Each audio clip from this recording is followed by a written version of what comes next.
Hello, everyone. My name is Tina Kramer, and you are here with my friend Kelly and I on Focus and Foundations. I am the founder of a company called Simple Learning, and I also invented a sound device that improves the ability to focus. I'm Kelly Phipps, and I own a company called Empowering Minds, and I work with adults and kids that have any number of learning issues that stem from disorientation. People that maybe have not quite met the developmental milestones that they're hoping to, and give them tools to help them to be in the present and in the now and be able to rebuild their foundations. So, wow. Well, I'm excited to be back because I feel like we haven't been had an opportunity to share for a while. And I think both Tina and I have been doing our own personal growth and moving along in our businesses. So it's nice to be back in a place to be able to share. Yeah, absolutely. So Kelly and I have had a conversation. We're going to have a conversation with all of you that's very candid. We're going to try to be as raw as we possibly can. And we're going to admit there's a lot here that we don't understand, that we don't know, but we know that we need to be having these conversations. And we know that there are others out there trying to have this conversation as well. It's new, it's an awareness that we're figuring out how to explain. And part of the goal when Kelly and I started working together on this podcast was to be as real and as candid and as open as we possibly could, because at the end of the day, we wanted to raise awareness and we wanted you guys to challenge you and to help you and for you to think differently about learning differences compared to what we used to think and the knowledge that we used to have, because we know so much more right now. So today we're going to dive into self and what does that mean? Kelly, do you want to lead? Do you want me to lead? What do you think? No, I'm happy to. I sometimes feel like I lack the verbiage that a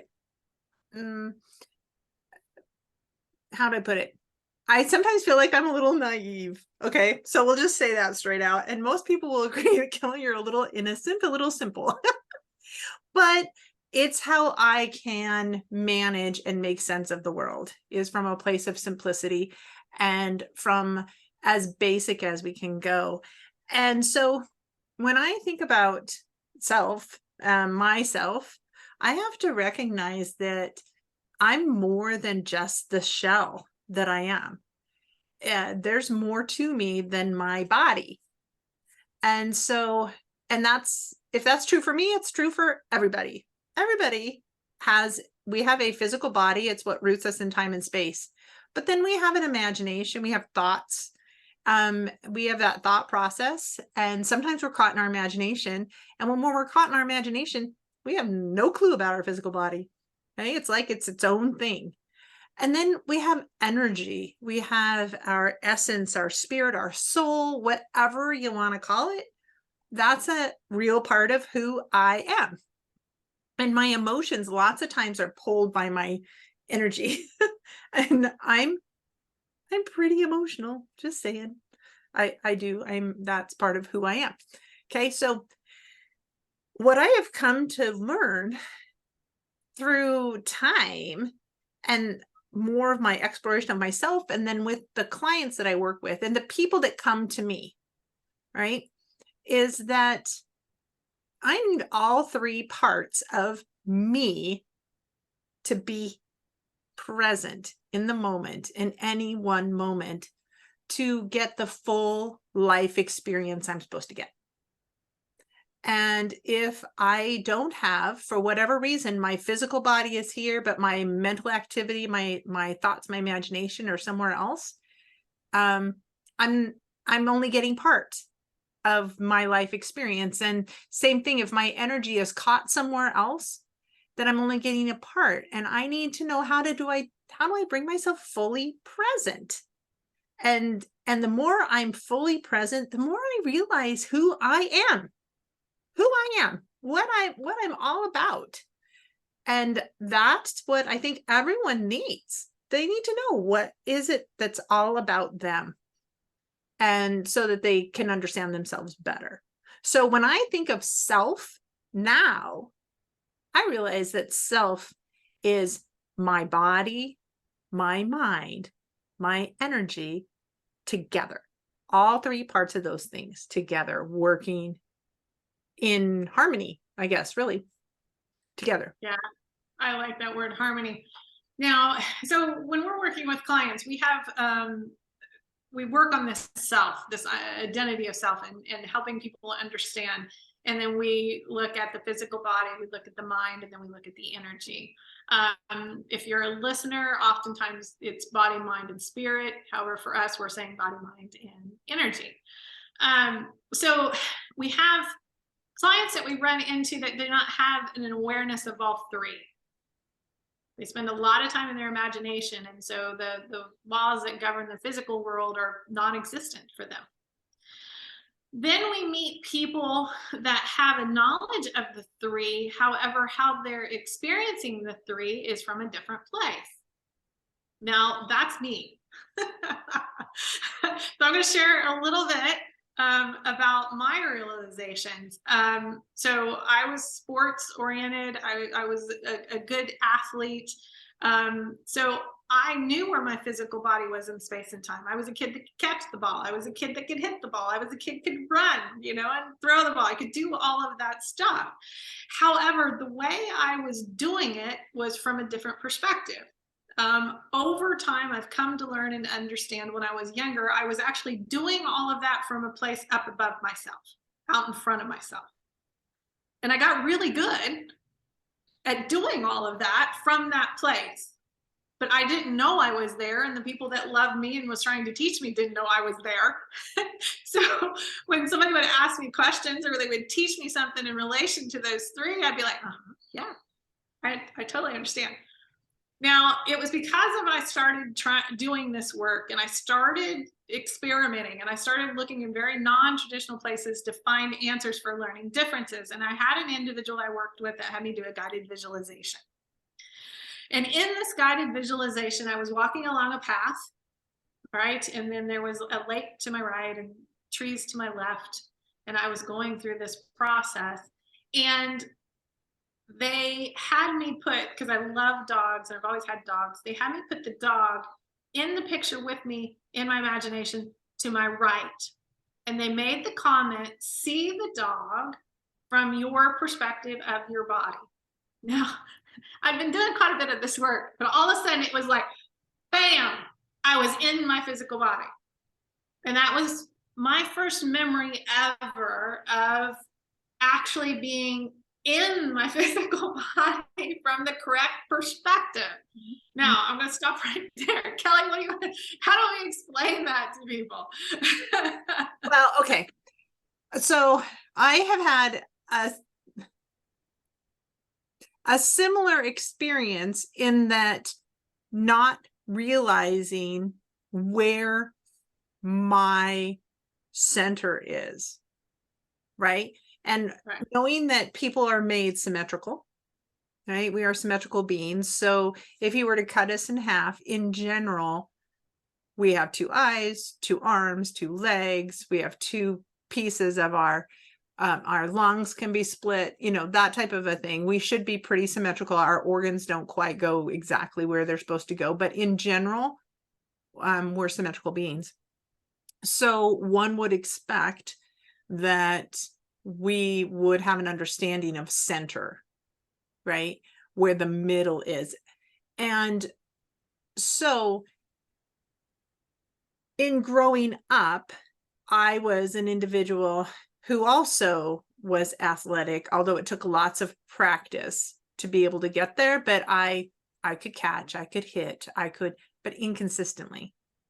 That was a big thing, inconsistent. But when I was on for sure. So many things about me. But I didn't know my right from my left consistently, right? It was my hidden idiosyncrasy. But my right from my left, I talked in circles. I had difficulty talking on the phone. I had difficulty with ordinal directions, that type of thing. So I was a very coordinated person. And when I did my training, originally, my first training in the methods that I've learned, what happened was I was expected to have an experience of being fully balanced and focused. And I had no idea how to do that. And it scared me to death because I thought for sure I'd get kicked out because I couldn't bring myself to this place. And so I had some very wonderful, supportive, I don't know, I guess the coaches, we'll call them coaches because they weren't really teachers, but that encouraged me to explore this idea of myself. And so of being balanced. And so I had to put it into perspective. And where most individuals have a sense of balance from their of of focus that comes from their really their head comes from here. That's not where mine came from. This is so embarrassing, but I love to say it because I tell everybody about it. And so I guess it's not embarrassing. Um, for me, what I realized was that for me to feel that balance, I had to be rooted. I had to be rooted, and to be rooted, the only visualization I could get to or could think about was you think about the rock that's on the end of a string and that's hanging there on a tripod, or a sinker that's on a fishing rod, and I'm gonna, a fishing line, I'm tossing it out and I want it to go down, right? So it's hanging down. And so what I had is a feeling that came from the center of my back through my tailbone of a sinker holding me down, like this weight.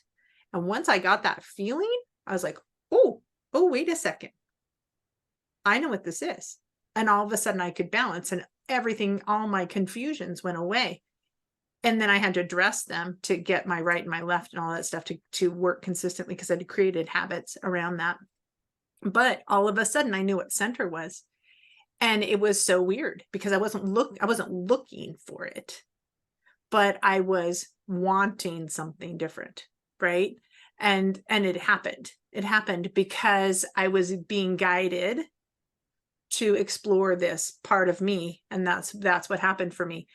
And I, to this day, everything else that I do when I know that I'm focused and present, and when I've got everything about me working together, I have that feeling still. I know what that feeling is, and that's part of what I try to do for my clients that I work with. Not everybody's going to be like me. And I mean, we're not going to have that same feeling, but even so, it's a consistent like knowledge. Boom, I know. Just like you said, boom, you knew exactly. You had a new perspective. And it's not like we can't ever lose that not lose it, wander from that perspective. Okay? And we have to intentionally bring ourselves back to it. But anyway, so there's my little story of having that same kind of experience of boom, knowing, and it changes things, right? It definitely changes things. So I'm going to the simple example of if you're an individual that has a hard time telling left from right, and just knowing that when you've got that center from the correct perspective in relation to your physical body, you'll know the difference between left and right. Yeah. And then there's, we can go on and on. These are unique to the individuals that we work with. And Kelley and I try to share our own unique stories as well. So for me, there's continued to be different levels of this because I'm always pushing the envelope. I'm always working and going out and finding people that are doing new cutting edge type stuff related to this type of work. And so there's a gentleman that I've been working with. His name is Craig Walker, and he is doing work in correlation to energy. So I want to say the energy work is new. It's actually not, but it's starting to be more accepted, and you're starting to find more people that are talking about the energy related work. As I worked with him, I had a conversation similar to what we're having right now of, all right, I now know where my physical body is from the correct perspective. I'm actually kind of back here looking at from a center place. However, I have a really hard time staying totally in harmony with my physical body. You know, and this is what I shared with him. I said, like when I'm not thinking about it, I tend to be about 6 inches in front of my physical body. And one of the questions he asked me is, well, how do you know that? And he's like, if you know that, then you know where that is. And then I had to answer, you're correct. I do know where it is. And I do know I'm 6 inches out in front, but I know that from up there looking down here. To where he actually went, oh, okay, that makes sense. I usually don't get met with that answer. People tend to look at us like we're crazy when we start sharing all of this. Right. So then he started implementing ideas and different methods for me to be able to get back in to where I'm fully in harmony and in balance with my physical body. And I'm working on that. Interesting for me, you know, if I go back and I've been doing some inner child work, and there is energy that is holding that space that has been there for a long time. Mm-hmm. And it is old stuff that has just been holding that space. And it's starting to resonate now because I'm starting to feel and I'm starting to get back in there, and it hurts. If I'm honest, my back hurts quite a bit. Part of the healing journey sometimes can be painful. And I haven't quite got it yet. No, guys, I'm 54. I just turned 54. So there's some stuff that's been hanging out there for a while, and I got to figure out how to, you know, to move it out. And then depending on what you're familiar with, who's in your life, they'll have different ideas about this process, about truly creating balance. Because I thought I truly had the balance. I thought I truly was in harmony with my physical body. And then as I continued to do this work, I discover, oh, wow, I'm so much closer to when I used to be, but I'm not totally there. Mm-hmm. And then as I work with different coaches, they explain that this is a lifelong journey. Mm-hmm. I 100%, right? Lifelong journey. And I'm so excited and so thankful to be on the journey, right? I mean, I can't even imagine what my life would be like if I hadn't, you know. And it's funny because I think about the different aspects of learning that we have to go through to meet our own personal needs. And then I just really feel very strongly that those individuals that need us find us. Right? We have different things that we bring to the table, and they find us. And part of them finding us is because we're still looking for us too. We're looking for the wholeness of what where our journey is, right? Of completing ourselves. I was working with I'm working with a student this week. Lovely girl. Lovely girl. And she had some really good ahas. I don't think she realized that they were ahas, but I was like, wow, you're in tune with yourself. Because she's like, yeah, that auditory sound. I'm like, okay, you like it, you don't like it.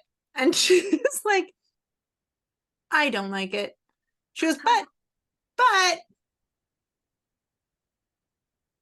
I probably need it, because if I'm not listening to it, I don't want to do what you're asking me to do. I was like, oh, okay. So what are you going to do? She goes, well, I guess I'll listen to it, but I really don't like it. I'm like, okay, that's all right. I understand that, right? I understand that you don't like your energy, and she's got some energy issues and some busyness to her, right? And some confusions that are out there, but she's used to doing her own thing and doesn't want to come back.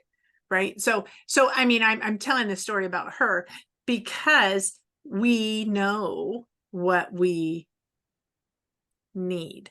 We don't always know how to get it. Right. Yeah. But we know when there's something missing.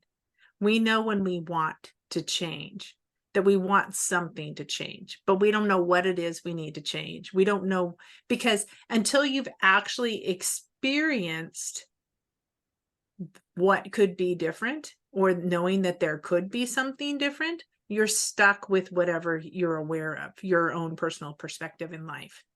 Right. And so I find with the people that I work with, when we have the discussion around this idea of perspective and perception, and how that grows what I know, that my perceptions are drawn by, or my thoughts are drawn by perceptions, things from outside of me. And if I wasn't ever aware of that, I would not have those thoughts that I have. They don't just pop out of nowhere, and so it makes sense that past things that have occurred to us are going to stick with us in some form, right? I have physical scars. I have physical scars from, like, I had surgery on my knee. I have those physical scars. I have some physical scars from deep bruises that, the way they kind of, I don't know what it was exactly the doctor said, but something about my skin and the absorption. So I have those kind of scars that are going to heal, or they might still leave a mark, but they're going to heal. So wouldn't it make sense, since I'm 3 parts, that I would have some mental scars? I might have some things that have happened in my world that hurt my feelings, or that were a misperception, or something I learned incorrectly. So I have some thought issues that might need to be changed, right? We all have had that experience. And wouldn't it make sense that we also would have those same type of scars that we could have energy wise, right? And the things that you had, that the recognizing some of the healing that you're going through that.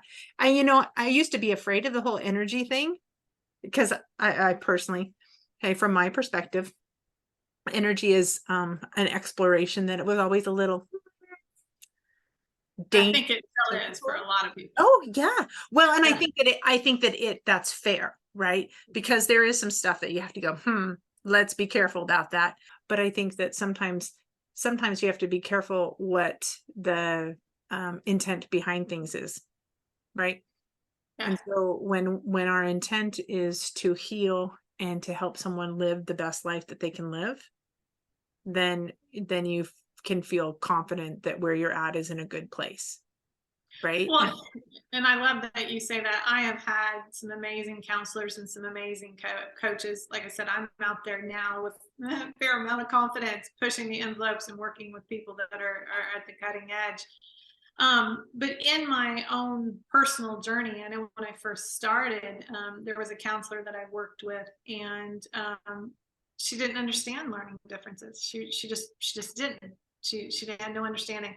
And she circled back around to me later in life and apologized to me for the things that she had me do, and things that she had said to me. And it was from a place of ignorance. She didn't know. Mhm. And that happens. I think that happens to a lot of people. I know even with the coaches that I have now, that I kind of circulate through and I work with, there's points and times they will say things to me that are quite hurtful. However, I know they have no intention of being hurtful. Recently, I was working with a coach and we were having a conversation. I was trying to get her to understand about this identity of self when it's not clear, it's not totally in balance yet. And she started talking to me about self-love. Point taken, it was very valid what she was saying. Everything she was saying was true. But when you have a learning difference and you're not quite sure what self is yet, Mhm. somebody starts talking to you about self-love, it's a little bit of a slap in the face. It's a little bit of, I've just shared with you that I'm struggling here, and then you're talking to me about self-love. Is self-love a good thing? Do we need, yes. Not the point I'm trying to make. However, our practitioners are trying to catch up. All right. And they don't always hear when we're being as honest as we possibly can. I don't know who that is, or I have an unclear version of that. And that's partly what pushes me for you and I to have these conversations, in hopes that those people, the teachers, the counselors, they'll start to listen and go, let me back up a little bit. Maybe there's more here for me to understand. There's a different way for me to have this conversation. One of my coaches, I talked to him about identity of self, and he didn't hurt me. He reached out and he smacked me on the knee. Enough, I went, ow.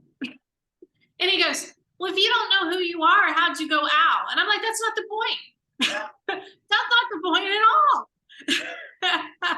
Yeah. Now, was he right in what he did? Yes. Mm-hmm. Am I right in what I was telling him? Yes. And that's where we need to get this conversation so we really understand about the harmony between the three, the body, the mind, and the energy. Mm-hmm. And then also the perspective from which we are understanding them. Right. And then how that affects us. And it's interesting. I feel like, right. So we're on this journey. So in understanding perspective, I had my own personal aha yesterday. We live in a big house. It's a nice house. It's an old house. Okay. But it's a nice house, but we have a great yard. A great yard. And it's old and it's got nice trees and it's got grass and, it's not manicured. It's just a nice yard. So, anyways, here's the deal. I have said for quite some time that, I just really like my house. I like my house. I like the feel. It's not that I couldn't move because I could move, but I like the feel, the vibe that's in my house. And I made that comment again yesterday when I was sitting outside. And lots of times that comment will come from when I'm sitting outside. I'm sitting outside and here's the deal. My husband, he really wants to move. It's not that he doesn't like our house. He just would like to move. He would like an experience that isn't in a town.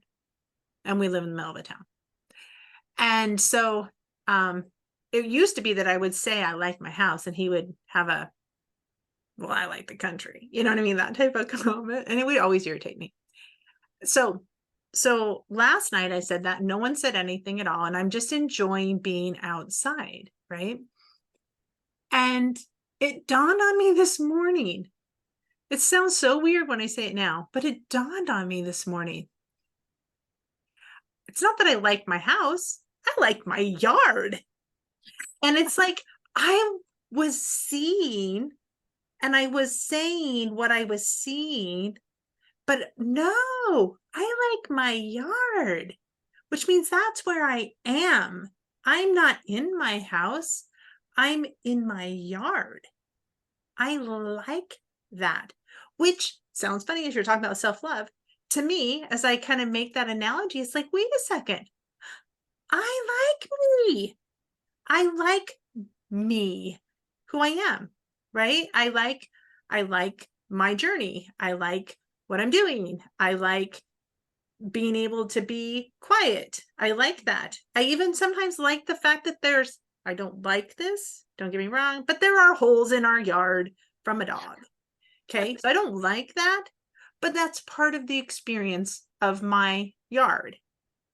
Okay. It's not manicured, it's lived, but I like that. So anyways, so I feel like for me, that was like a huge aha. And in my own personal journey of self, of really understanding that, that there is that physical self, right? That's where we're going to feel the contentment. That's where we're going to feel peace. And that comes from inside, not outside, right? It comes from inside. And I mean, and everyone's on this human journey. I mean, it is the human experience. So the thing is, this is the other part to that whole little story, is that in that human experience that every single person goes through in their own way, when there is a disruption to that harmony, maybe there was never any harmony, or maybe there was something that disrupted it, whatever, it affects all of these things on the outside. All of the things on the outside. So the symptoms we see of a dysfunctional family or a dysfunctional job or a dysfunctional community or whatever is stemming from that internal disharmony. And And so I have found more and more and more people that are coming to my center, not because of the academic stuff I help with, but because we're able to present to everybody that comes in this aspect of bringing these three parts of you into harmony, and they'll live life from there and see what happens. Yeah. Right? And I know How it goes. and I know, so oftentimes we ask parents, if if it's parents or loved ones, and we'll say, is your loved one happy? And sadly, oftentimes the answer is no. And then that comes from this disharmony. Yep, exactly. And as we bring everything into balance and support them in that balance, you see the contentment. Yes, contentment. Yeah. Come along with it. Yeah. Yeah. So, wow. Thank you so much for joining us today on this episode of Focus and Foundations. Hopefully, Kelley and I have given you a lot to think about. We would love to get your feedback, because based on your life experiences, you may have a very different perspective from ours. And we would love to hear about that. My name is Tina Kramer. I'm the creator of Simple Learning and the patent pending sound device. Yep, and I'm Kelley Phipps with Empowering Minds. And, we just really thank you for joining us. And again, we'd love to have your comments. If you would like and subscribe to this podcast, that would be amazing, because I just feel like there's more people that need to hear what we have to say, and we need to share this together. So thanks again for joining us, and have a great afternoon. Thanks, everybody. Bye-bye.